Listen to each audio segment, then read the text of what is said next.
नमस्कार साथियों, मैं किशन जैन सीबी एंटरप्राइजेस भिलवाड़ा राजस्थान से स्वागत करता हूं आपके इस नए वीडियो में। तो साथियों, क्या आप भी सीमेंट ब्रिक वाला जो बिजनेस है वो कर रहे हो बट उसमें आपका प्रॉफिट नहीं हो पा रहा है, आपकी जो ईंट है बार बार टूट रही है ना, जो ग्राहक है वो वापस आ नहीं रहे और जो ऑर्डर है वो बार बार कैंसिल हो रहे हैं, तो आप ध्यान से देखिए इस वीडियो को, क्योंकि आज इस वीडियो में मैं आपको वो 7 गलतियां बताने वाला हूं जिसकी वजह से आपको जो बिजनेस है वो बर्बाद हो रहा है। ठीक है ना। और उन्हीं 7 जो गलतियां ना उसके सॉल्यूशन भी इस वीडियो में मैं आपको बताने वाला हूं। तो वीडियो आपके लिए बहुत ही इंपॉर्टेंट होने वाली है आपके बिजनेस को ग्रो करने के लिए। तो वीडियो को आप शुरुआत से लेकर एंड तक पूरी देखिएगा। तो साथियों, अब आपकी जो 7 गलतियां जो आप डेली दोहराते हो उसको मैं है ना फिक्स करने वाला हूं, है ना। आपके जो सबसे पहली गलती ये है ना, रॉ मटेरियल खराब होना, है ना। अब आपको बनानी है ईंट। अब ईंट बनाने के लिए सबसे इंपॉर्टेंट चीज क्या होती है? Raw material.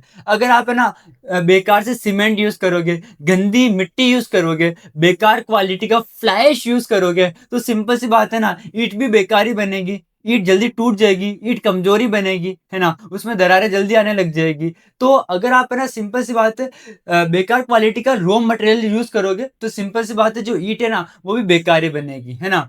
तो इसका सिंपल सा सॉल्यूशन है, सबसे पहले आप अपना जो मटेरियल है उसको ना फिक्स कीजिए, उसको अच्छा बनाइए मटेरियल को। मटेरियल अच्छे कैसे बनेगा, उसके लिए क्या करना पड़ेगा, जो आईएसआई ना स्टैंडर्ड सीमेंट होती है ना उसको आपको यूज करना पड़ेगा, अच्छी मिट्टी का यूज करना पड़ेगा, है ना, अच्छी क्वालिटी का फ्लैश का यूज करना पड़ेगा, है ना। क्योंकि अगर आप अच्छी क्वालिटी की चीजें को यूज करोगे ना, तो सिंपल सी बात है ना, आपकी अच्छी ईंट बन के ही रेडी होगी। देखिए सिंपल सी बात है ना, अगर आपका जो मटेरियल है वो बेकार क्वालिटी का होगा तो आपकी जो ईंट है वो भी बेकार ही बनेगी। अगर आपका मटेरियल अच्छी क्वालिटी का होगा ना तो आपकी ईंट भी बहुत ही शानदार बनेगी, है ना। तो कभी भी आपको ना जो मटेरियल होता है ना उसमें कभी भी है ना कॉम्प्रोमाइज नहीं करना है। जो सेकंड मिस्टेक है ना साथियों, वो है रेशियो नहीं रखना, है ना। जो मटेरियल अपन मिक्स करते हैं ना उसका रेशियो नहीं रखना, है ना। जैसे कि बहुत सारे लोग क्या करते हैं ना, जो मिक्सर होता है ना उसमें मटेरियल तो डाल देते हैं बट ना रेत, सीमेंट, है ना, फ्लैश या फिर है ना पानी, इनका रेशियो नहीं रखते। अपने अंदाजे से सब कुछ डाल देते, मिक्स कर देते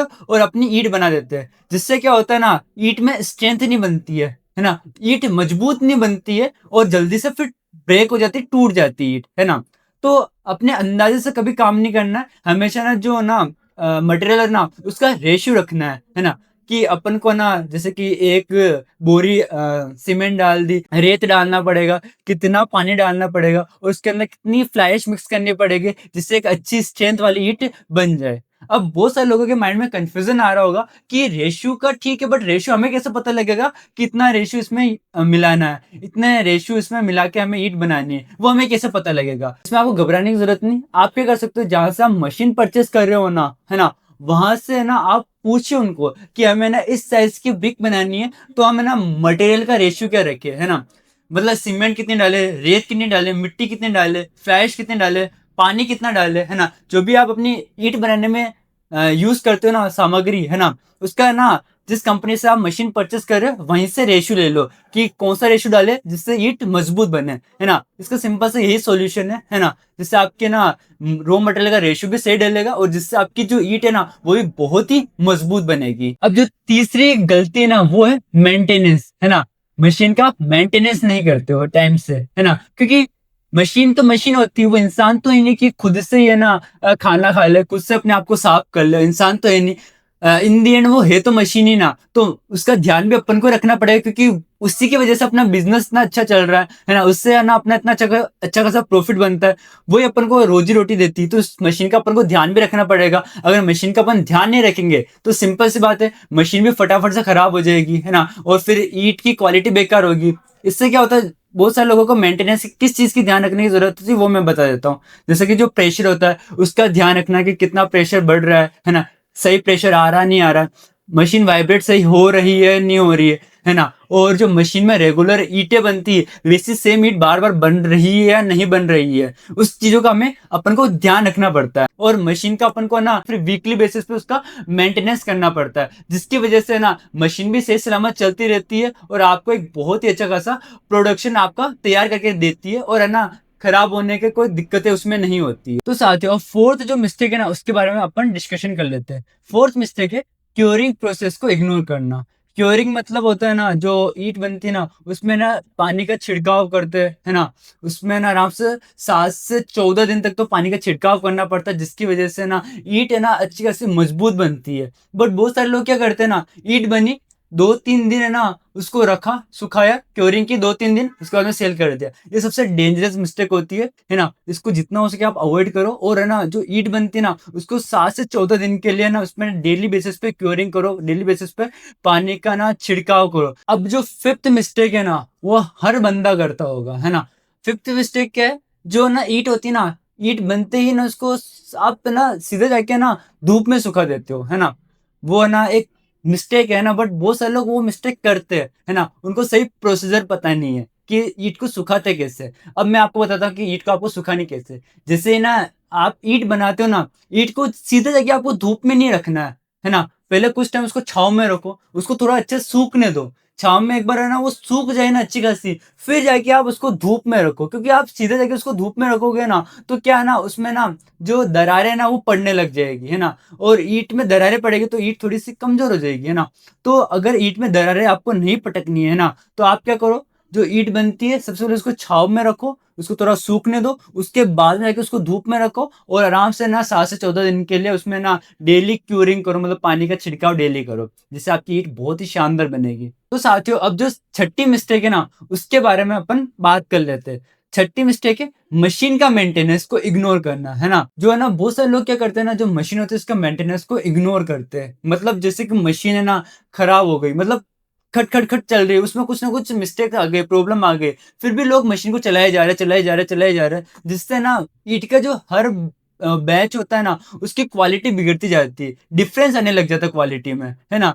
तो इसका सिंपल सा सॉल्यूशन है ना, जो मशीन है ना उसका आप मेंटेनेंस करो, उसकी क्लीनिंग करो, ऑयलिंग टाइम से करो, प्रॉपर ध्यान रखो मशीन को, और उसके डेली बेसिस पे या फिर वीकली बेसिस में मेंटेनेंस करते रहो, है ना। जिसकी वजह से अगर मशीन अच्छे से मेंटेन रहेगी तो सिंपल सी बात है, ईंट की जो क्वालिटी है वो भी बहुत ही बेटर रहेगी, है ना। और ईंट की जो क्वालिटी के जो बैचेस है ना उसमें कोई फर्क नहीं आएगा। और इसके साथ साथ जो मशीन के जो पार्ट्स होते हैं ना उसको भी आप टाइम टू टाइम बदलते रहिए। कोई मशीन का पार्ट आपको लग रहा है कि जंग लग गया या खराब हो गया, तो उसको आप हैंड टू हैंड चेंज करोगे ना तो मशीन आपकी बहुत ही शानदार और अच्छी खासी चलती रहेगी। तो साथियों, अब अपने जो सातवीं मिस्टेक है ना उसके बारे में अपन बात करते हैं कि आप लोग सातवीं जो मिस्टेक है वो क्या करते हो, ठीक है ना।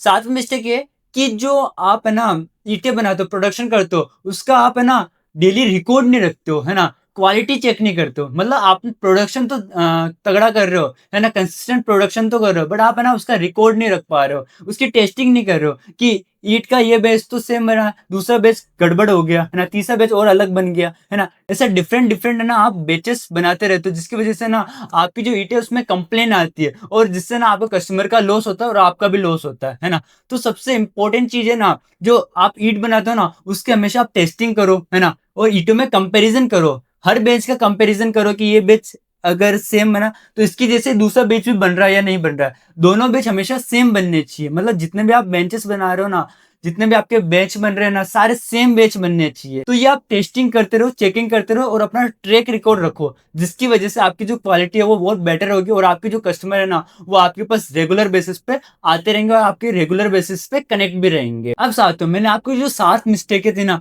सातों मिस्टेक बता दी, उसका सॉल्यूशन भी बता दिए। अब मैं आपको बताता हूँ कि आप अपने बिजनेस को और कैसे ग्रो कर सकते हो, उसकी मैं आपको कुछ टिप्स देना चाहता हूँ, है ना। टिप्स बेसिकली ये है। तो साथियों, बेसिकली अगर आपको बिजनेस को ग्रो करना है ना, तो जो आपके लेबर है ना वो भी अच्छे होने चाहिए, काम के होने चाहिए, है ना। मतलब कोई नया लेबर आपके पास आता है ना तो उसको आप प्रॉपर ऐसा ट्रेन कर दो ना कि है ना आप कभी है ना आपके प्लांट पे हो नहीं तो भी वो अकेला लेबर है ना पूरा प्लांट संभाल लेगा। इतना अच्छा खासा ट्रेन कर दो मशीन चलाने में, है ना, जिससे ना वो डेली बेसिस पे ना अकेला आके प्रोडक्शन भी कर सके, है ना, और वो सबको गाइड भी कर सके। आप या तो स्किल्ड लेबर को हायर कर लो या फिर आप अपने कोई भी लेबर है ना उसको ना तगड़ा बना दो, है ना, जिससे वो ना प्लांट को अच्छे से संभाल सके। और सेकेंड चीज क्या है, जो आपके पास मतलब मशीन है ना उसमें छोटी सी भी छोटी ना कोई है ना डिफेक्ट आ जाता है ना, उसको आप है ना हैंड टू हैंड चेंज करो, है ना, या हैंड टू हैंड उसका सॉल्यूशन निकालो। मतलब छोटी छोटी मिस्टेक का हैंड टू हैंड सॉल्यूशन निकलेगा ना तो आपकी जो मशीन है ना वो प्रॉपर तरीके से चलती रहेगी अच्छी खासी। और साथ ही तीसरा पॉइंट ये है कि हमेशा आप है ना जो आपकी ब्रिक्स बनती है ना उसका सबसे पहले सैंपल निकालो। सैंपल ट्राई करो कि हाँ ब्रिक्स सही बन रही है या नहीं बन रही है ना, या फिर ब्रिक्स में कोई डिफरेंस तो नहीं आ रहा है। तो हमेशा सबसे पहले सैंपल निकालो है ना, उसको एक बार टेस्ट करो, उसके बाद में आपको जो प्रॉपर प्रोडक्शन है ना उसको आप स्टार्ट करो। चौथा पॉइंट ये है, हमेशा कस्टमर का फीडबैक लो है ना। जो भी आपको कस्टमर आता है आपसे ना ईट खरीद के लेके जा रहा है ना, फिर से वो सेकंड बार में आए ना, तो आप उनसे ना फीडबैक लो कि है ना जो पहले वाली ईट थी वो कैसी लगी, सही से यूज हुई है ना। तो हमेशा ना कस्टमर का फीडबैक लेते रहो कि उनको कैसे लगा अपना प्रोडक्ट है ना, आपको जो आपने प्रोडक्ट सेल किया उनको वो कैसा लगा। हमेशा कस्टमर से आप फीडबैक भी लेते रहो। और फिफ्थ पॉइंट ये है, आपको जो लोकल कॉन्ट्रैक्टर हो ना उससे आप अच्छा रिलेशन बना के रखो है ना, क्योंकि अगर आप लोकल कॉन्ट्रैक्टर से अच्छा रिलेशन बना के रखोगे तभी तो वो आपको आके ऑर्डर्स देगा। तो लोकल कॉन्ट्रैक्टर से अच्छा रिलेशन बना के रखो, डेली बेसिस से उससे कनेक्ट भी रहो आप। और सिक्स पॉइंट है, आप अपना जो प्रोडक्ट है ना उसकी अच्छी खासी ब्रांडिंग करो। मतलब जो सीमेंट की ईट बनाते हो ना उसमें अपना जो ब्रांड का नाम है ना वो उधर लगा दो है ना, जिससे आपकी अच्छी खासी ब्रांडिंग भी होगी। तो दोस्तों बेसिकली आपको जो सीमेंट ब्रिक बिजनेस है ना उसमें ग्रोथ करने का सिंपल सा एक फॉर्मूला है, क्वालिटी प्लस कंसिस्टेंसी। जैसे आप क्वालिटी बना रहे हो ना उसी को आपको कंसिस्टेंट रखना है ना। अगर आप क्वालिटी को कंसिस्टेंट रखोगे ना तो आपका जो बिजनेस है ना वो दिन दुगना रात चौगुना होगा, मतलब बहुत बड़ा आप बिजनेस अपना कर पाओगे। तो साथियों बेसिकली इस वीडियो में मैंने आपको ना जितने भी आप है ना गलतियां करते हो सारी गलतियां बता दी और कुछ अच्छी खासी टिप्स भी दी है कि आप अपना बिजनेस कैसे ग्रो कर सकते हो। तो साथियों ये वीडियो अगर आपको थोड़ी सी भी हेल्पफुल लगी है तो वीडियो को लाइक कर लीजिए, और आपको और भी कोई प्रॉब्लम आती है सीमेंट ब्रिक बिजनेस के थ्रू तो कमेंट कर दीजिए वो प्रॉब्लम। ऐसी अच्छी अच्छी वीडियोस देखने के लिए सीबी एंटरप्राइजेस चैनल को सब्सक्राइब भी कर लीजिए। तो साथियों इस वीडियो से तो मैं आपसे अलविदा लेता हूँ, आपसे मिलता हूँ मैं नेक्स्ट वीडियो में। चलो all the best, bye bye.